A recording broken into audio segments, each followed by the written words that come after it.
요한복음 11장 30절 말씀.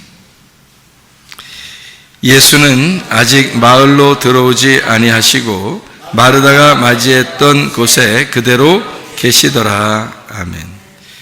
요한복음 11장 30절 말씀 하나만 읽었습니다. 예수님이 나사로를 부활시키기 위해서 가셨을 때 마치 나사로가 죽기를 기다렸던 것처럼 그렇게 늦게 가셨어요. 일부러 죽고 난 다음에 가려고 그랬던 것처럼 보이죠, 그죠? 일부러 예수님이 요한복음 11장에 보면 일부러 죽었을 때 가야 되겠다 이렇게 작정하고 가신 것처럼 보여요.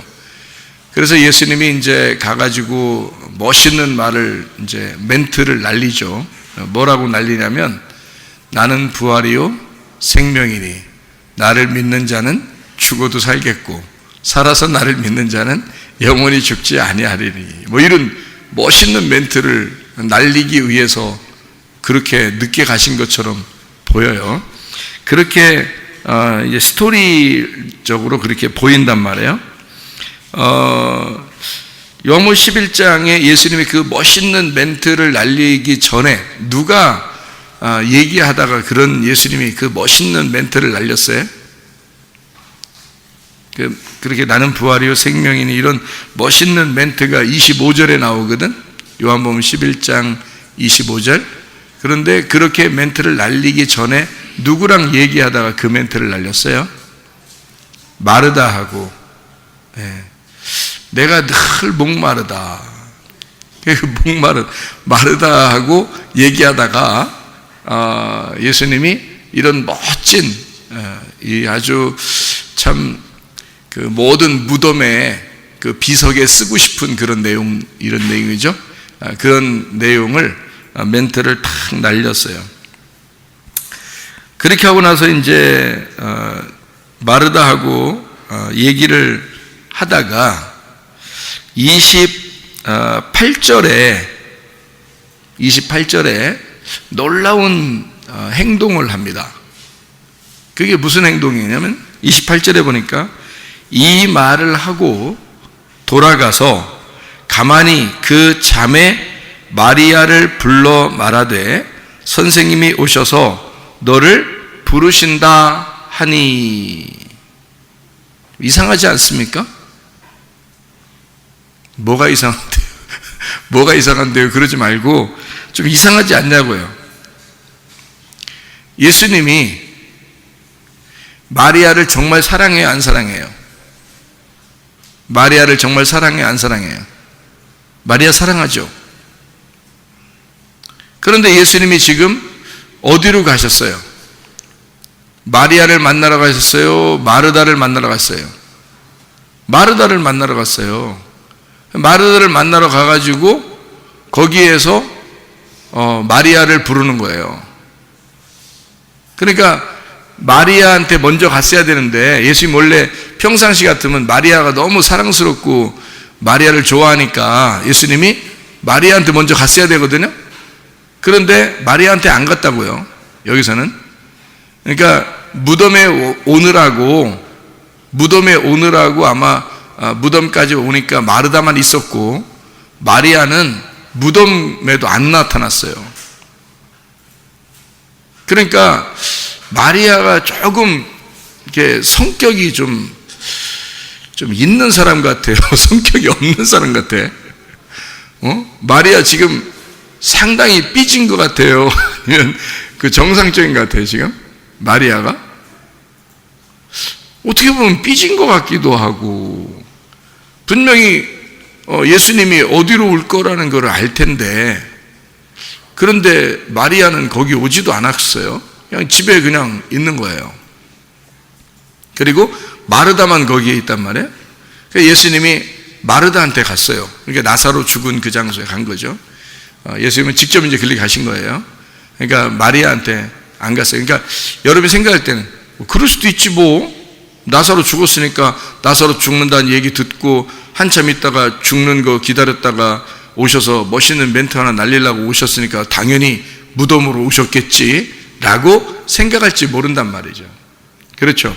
그런데 평상시에 그 생활로 봐서는 마리아가 이렇게 예수님의 발 앞에서 말씀을 듣고 이런 행동들을 많이 했기 때문에 예수님이 분명히 마리아를 좋아했고 또 마리아가 하는 행동에 대해서 칭찬을 했단 말이에요. 그런데 마리아한테 가지 아니하고 이쪽에 무덤에 갔고 마리아한테 먼저 나타나는 게 아니라 마르다한테 얘기를 먼저 해서 그 중요한 멘트를 마르다한테 얘기를 해요. 그런 게 좀 이제 이상하게 보이더란 말이에요. 여기 그죠? 내용이 이상하게 보이고 그렇게 하고 난 다음에 이제 30절의 말씀에 보니까 예수는 아직 마을로 들어오지 아니하시고 마르다가 맞이했던 곳에 그대로 계시더라 이렇게 이야기했습니다.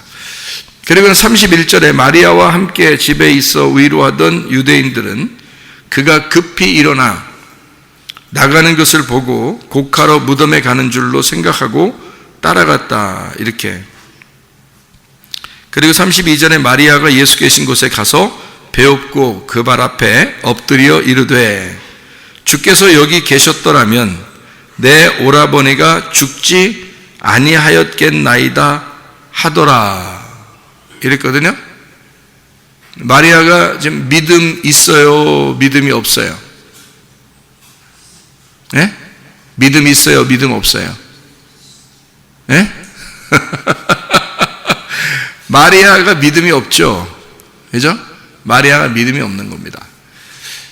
예수님이 죽은 자도 살릴 수 있는 분이고 온 만물, 우주 만물을 창조하신 하나님으로 믿었다면 죽었어도 살릴 줄을 믿고 있는 게 진짜 믿음인데 마리아는 이제 어떻게 생각하냐면 예수님이 여기 같이 있었으면 안 죽을 것인데요 이렇게 생각했단 말이죠. 근데 원래 진짜 믿음은 어떤 믿음이냐면 죽어도 살겠고 해야지 진짜 믿음이거든요. 아니 죽어도 살릴 수 있으신 분이다 라고 믿었어야 진짜 믿음인데 그런데 마리아는 그런 믿음을 갖지 않았단 말이죠. 여기 계셨더라면 안 죽었을 건데요 라는 건, 그러니까 죽음으로 이렇게 가고 있는 사람을 조금 돌봐주면 안 죽고 살아났지 않았을까 이제 이런 믿음이에요. 마리아 믿음이. 그렇죠? 근데 예수님은 그런 게 아니었죠. 그래서 일부러 죽인 거예요. 죽은 다음에 내가 살려야 되겠다, 그래야 얘들이 꼼짝 못하지, 그런 생각을 하신 것처럼 보여요. 그렇게. 그리고서 예수님이요 33절에 마리아가 그렇게 얘기하니까 33절에 뭐라 그러냐면 예수께서 그가 우는 것과 또 함께 온 유대인들이 우는 것을 보시고 심령에 비통히 여기셨다 이렇게 이야기했습니다. 그리고 불쌍히 여기사 그랬고요. 그리고 35절에 예수께서 눈물을 흘리시더라 이렇게 되어 있습니다. 그러면 이제 우리가 좀 알아야 되겠죠. 여기 앞에 눈물 흘리시더라라고 하기 전에 어떻게 했어요? 예수님이 눈물 흘리시더라 하기 전에 뭐 하셨다고요? 어떻게 했다고요? 심령에 뭐뭐 통하셨다 그랬어요. 뭐 통하셨어? 비통하셨다 이 나오죠, 그죠? 그러니까 지금 예수님이 눈물을 흘리시기 전에 심령에 비통하셨다. 자, 그러면은 이게 지금 예수님이 슬프다는 얘기예요? 지금 기쁘다는 얘기예요? 슬프다는 얘기죠, 그죠? 그러면 뭐가 슬프다는 얘기예요, 예수님이 지금? 예? 뭐가 슬프다는 얘기예요? 나사로가 죽어서 슬프다는 얘기요? 마리아, 자기가 사랑하는 마리아가 우니까 거기에 대해서 슬프다는 얘기요? 아니면 얘들이 못 알아들어서 슬프다는 얘기요? 예? 심령에 비통히 여기시고 눈물을 흘리셨다는 말은 그냥 슬프면 울면 되죠. 그런데 그들이 우는 모습, 그리고 예수님이 여기 계셨으면 우리 오라버니가 안 죽었을 텐데요 라고 하면서 우는 그 모습을 볼 때 예수님이 비통히 여기셨다. 그것은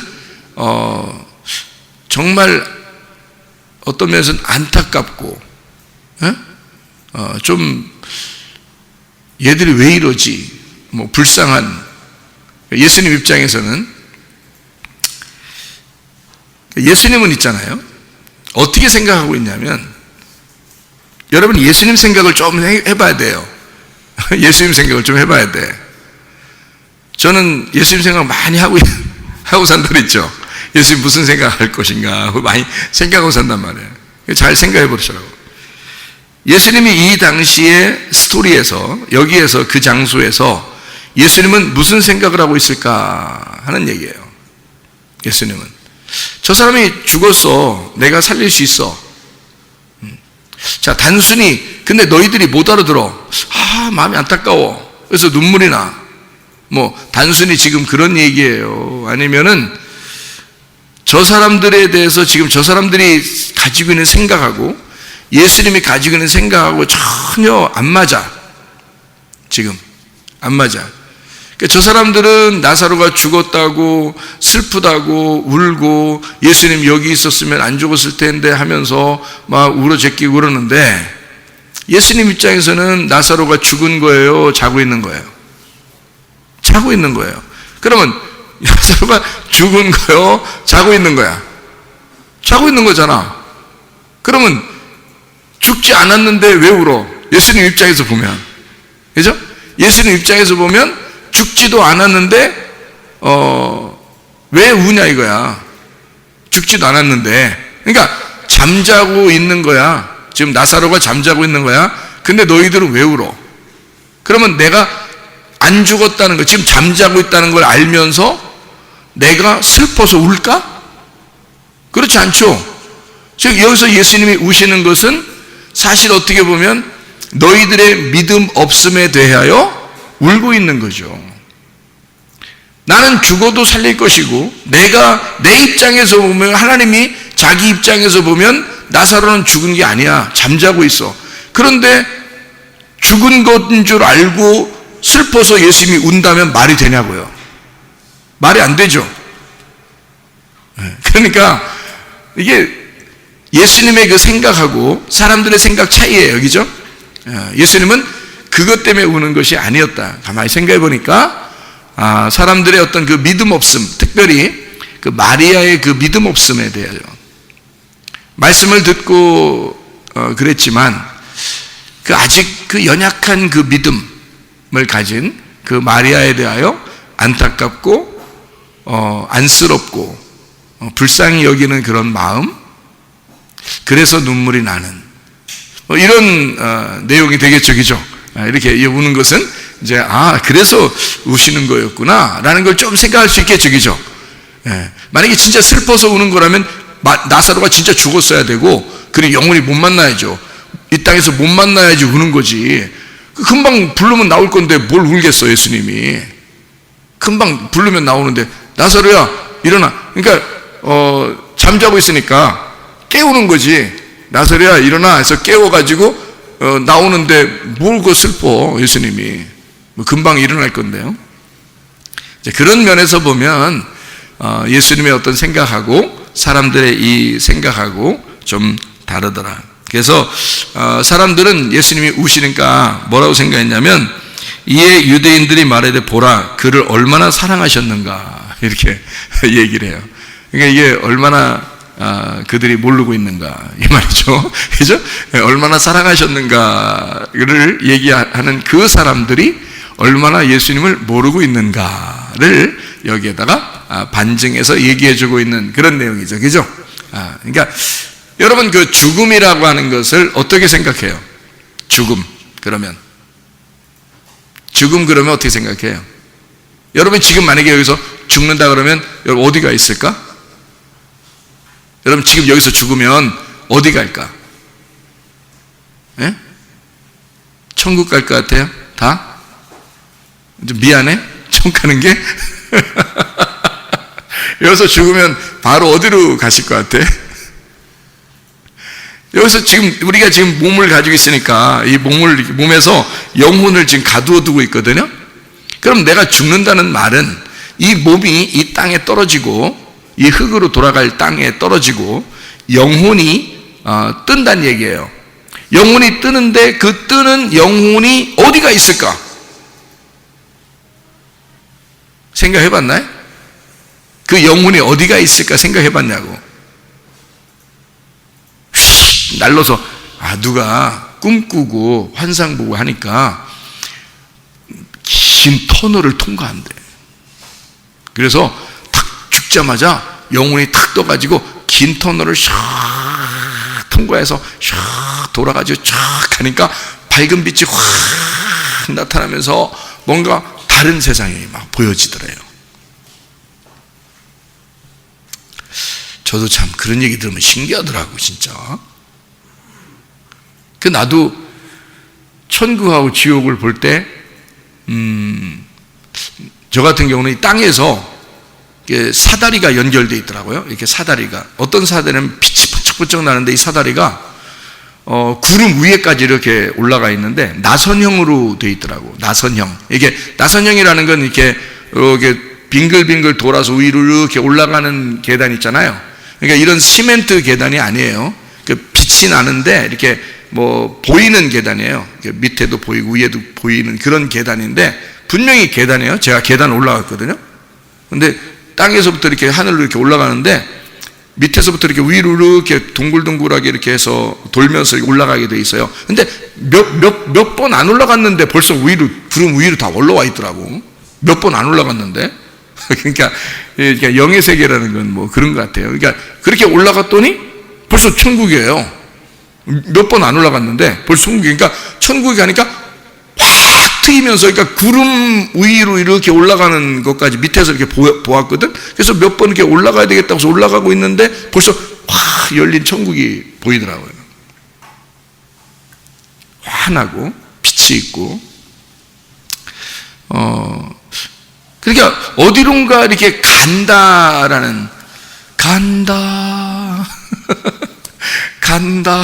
어디론가 간다는 것을 이제 우리가 보통 사람들이, 그래서 죽으면 어떻게 해요? 갔어, 그러죠. 갔어. 그러니까 어디 천국이나 어디 갔다 이런 얘기 아니야, 그죠? 근데 저는 성경을 보면서 제가 다시 주님을 이렇게 만나고 깨닫고 하니까 말씀으로 깨달았거든요.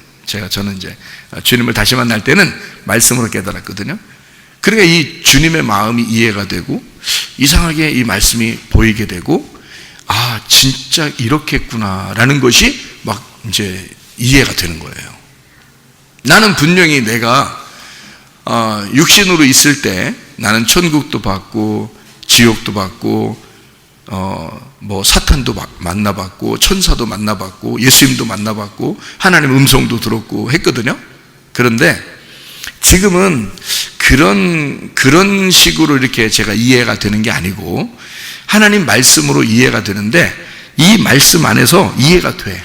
그냥 이게 말씀 안에서 저는 이렇게 가슴으로 이해가 되는데 제가 이제 설명을 해보려고 하는 거예요.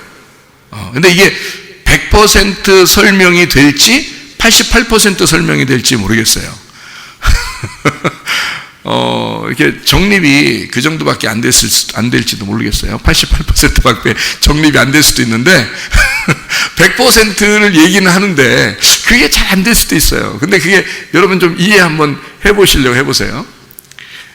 제가 이 예수님의 그 나사로를 부르시는 그 죽음에 대해서 생각을 해봤어요. 근데 예수님은 마치 나사로가 멀리 있는 나사로를 불러들여서 다시 터널을 통과하여 돌아오게 하는 그런 식으로 부르는 것 같이 보이지 않아요. 제가 성경을 볼 때. 그러니까 죽을 때 터널을 통과해서 멀리 갔는데 다시 예수님이 오라고 그러니까 나사로야 일어나라 오너라 그러니까 거기 있다가 터널 다시 통과해서 다시 여기까지 돌아오는 그런 모습처럼 안 보인단 말이에요. 저는 어떻게 보이냐면 그냥 나사로가 잠들었다. 그러니까 한마디로 말하면 잠들어 있는 것처럼 보이는 거예요. 그리고 죽었다, 그게 우리로 말하면 죽었다 그러는 건데, 잠들었다, 누워있다, 어두워졌다, 죽었다. 같은 말이거든요. 그런 그 소경이 되었다. 같은 말이에요. 그러면 소경이 됐으면 예수님이 불러서 나오라 그러면 눈이 뜰 것이고, 그죠? 그리고 죽었으면 살아나는 거고, 잠들었으면 깨어서 일어나는 거고요. 저쪽에 가 있으면 일리 불러서 이쪽으로 오라는 얘기고요. 그죠? 그러니까 나사로가 죽었는데 터널을 통과해 어디 멀리 있다가 예수님 부르니까 멀리서 다시 또 터널을 통과해서 이렇게 다시 돌아와서 들어가 가지고 다시 이렇게 그런 식으로 보이지 않고 이렇게 보이더라고요. 어떻게 보이냐면 여기서 우리가 딱 죽잖아요. 죽으면 분명히 우리 영혼은 내 옆에 살지 않았고 내 안에 살고 있었습니다. 그죠? 내 영혼은 내 안에 살고 있었어요. 내가 죽었다 그러면 분명히 영혼이 어디론가 떴어요. 분명히 뜨긴 떠요. 내 몸은 땅으로 떨어지니까. 그래서 땅에 떨어진 몸은 영혼이 없으니까 불러도 대답 없는 그대 이름이 되는 거야. 불러도 대답이 없어. 그런데 영혼은 분명히 바로 그 순간에 떴어요. 그 순간에 바로 떴으면 그게 여기서부터 터널을 통과한 어떤 시간이 필요하고 그 시간과 공간을 거쳐 지나간 다음에 하나님을 만난다. 이렇게 말하기가 어렵지 않느냐 그 말이에요. 죽고 나면 바로 하나님을 만나게 되어 있거든요. 그럼 어떤 시간과 어떤 공간을 거쳐 가가지고 만나는 게 아니라 바로 하나님을 만나야 된다는 거지. 그러면 내 영혼이 내 몸 안에 있다가 바로 내가 죽을 때 영혼이 뜨면 바로 그 세계가 어떤 세계일까? 그게 영의 세계라는 거죠. 그게 영이 들어가는 세계라는 거죠. 그럼 그 영의 세계는 어디에 있을까? 여기에 있는 거지. 우리가 못 보는 것 뿐이지. 우리가 안 보이는 거지. 영의 세계는 멀리 있는 게 아니라 여기에 있는 거죠. 그런데 안 보이는 거야. 자, 무슨 말인지 이해가 되시나요? 저는 이해가 되거든요. 근데 그걸 우리가 못 보는 거예요. 근데 그 영의 세계는 우리를 볼 수 있는 거지. 영의 세계는 육의 세계가 보이는데 육의 세계는 영의 세계가 안 보이는 거예요. 그러니까 그 영의 세계에서 육의 세계에 있는 그 영적 존재가 조물주라는 예수 창조주가 부르니까 그 영의 세계에 있는 자가 바로 육의 세계로 다시 통과해 오는 거죠. 그러니까 육의 세계로 오는데 시간과 공간이 뭐 어느 정도 지나서 찾아오는 게 아니고 바로 나사로야 예 이러는 거죠. 거기가 영의 세계였으니까 거기가 육의 세계로 돌아오는 시간이었다는 거예요. 시간이 없는 거예요. 영의 세계로 들어가면 시간과 공간이 없습니다. 그거는 분명하겠죠? 영의 세계는 시간과 공간이 없어지는 세계예요. 영의 세계라는 건. 그러면 그 영의 세계가 과연 어느 공간과 시간을 거쳐 가야 하는 어느 장소냐? 그렇게 이야기하는 게 이상하다는 거죠. 우리가 죽고 난 다음에 바로 그 자리가 영의 세계일 수 있다는 얘기입니다. 그러니까 예수님이 나사로를 그냥 그 자리에서 잠자는 것처럼 일어나라는 거예요. 잠자는 것처럼 나오라고 하는 거예요. 그러니까 또 나사로는 또 나와요. 참 희한한 얘기죠. 그러니까 우리가 생각할 때는 이게 굉장히 먼 차이가 있는 것처럼 보이지만 예수님의 입장에서는 차이가 없는 거예요. 차이가 없는 거를 이제 뭐라고 그러죠? 차이가 없다는 것을 차로 시작하는 거로 한번 해봐요. 뭐가 없는 거예요? 차원이 다르지 않다는 거죠. 예수님 입장에서 보면 영의 세계를 알고 있는 예수님 입장에서 보면 차원이 다르지가 않는 거예요. 근데 우리들은 여기에 살고 있으니까 이 땅에 살고 있으니까 차원이 조금 다르기만 해도 안 보이는 거죠. 모르는 거란 말이에요. 근데 예수님은 저쪽 차원에서 이쪽으로 왔기 때문에 이미 저쪽 차원과 이쪽 차원의 시간과 공간이 필요가 없는 거예요. 예수님은 다 아는 거야. 근데 우리들은 이쪽 차원에 살고 있기 때문에 저쪽 차원이 안 보이니까 차원의 세계가 모르는 것 뿐이지 사실 차원만 여러분이 알게 된다면 사실은 시간과 공간이 우리한테 제약이 될 수가 없다는 거죠. 예, 무슨 말인지 알겠죠? 그러니까 우리의 죽음이 곧, 내가 말하는 것은 우리의 죽음이 곧 부활이다. 나의 죽음이 곧 부활이고, 나의 이 땅에서의 사라짐, 죽음이 결국 나의 존재라는 거죠. 그러니까 우리는 죽어야 한다라고 하지만 하나님 입장에서는 그게 사는 거다라고 말하는 거라는 거죠. 차원이 다를 뿐이지 사실은 이쪽 세계와 저쪽 세계에 말하는 단어가 다른 거예요. 여기서는 죽는 것인데 그쪽 차원에서는 살아있는 거거든요. 그러니까 여기서는 죽어가는 거고 저쪽에서는 살아나오는 거죠. 차원이 다른 쪽에서는. 그러니까 차원이 다른 쪽에서 보면 지금 나사로는 이쪽 세계에서 저쪽 세계에 있는 중간에 있는 거죠. 예수님이 볼 때는 저쪽 세계에 간 나사로도 자고 있는 것으로 이쪽 세계에서는 표현할 수 있다는 얘기예요. 그러니까 지금 여기 땅에서 인간들과 함께 살고 있는 예수님으로서는 인간들에게 설명을 하는 게 가장 적절한 설명이 뭐예요? 나사로가 죽은 건 아니고 자고 있다. 이래야 딱 맞는 얘기거든요. 근데 이쪽 사람들이 볼 때는 분명히 죽은 거예요. 그리고 울고 있는 거예요. 근데 예수님은 뭐 때문에 우느냐? 예수님도 울긴 울었는데 저 사람들이 못 알아들어서 우는 거죠. 영의 세계를 볼 수 없으니까 우는 거란 말이에요. 다시 말하면 그들이 안타까운 거예요. 저 사람들이 몰라도 너무 모르는 거예요.